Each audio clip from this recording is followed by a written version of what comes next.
Hi everyone, so now we'll be continue to use the function of inventory transfer. So we click onto inventory transfer, click onto plus record button to initiate an inventory transfer across the storage locations.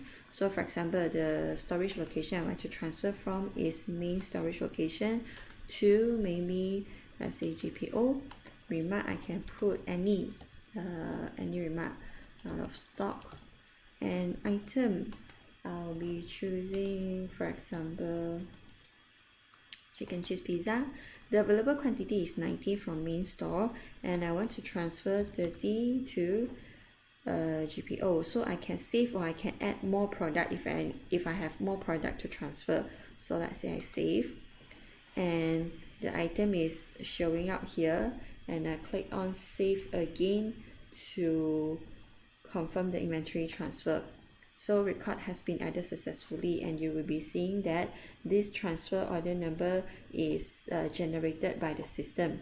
So how do we check whether the available balance and also whether the transfer balance is successful? So we go to main page. There's a various way to check. We can check from products, and we can search for the product, and let's say this one, and when we come down, there is an inventory balances. So you will be seeing main is 60 on hand, main storage location, and GPO is 30, the one that we transferred earlier. Otherwise, we can check through inventory section. Okay, and we can check through the inventory balance here, and we can look for GPO.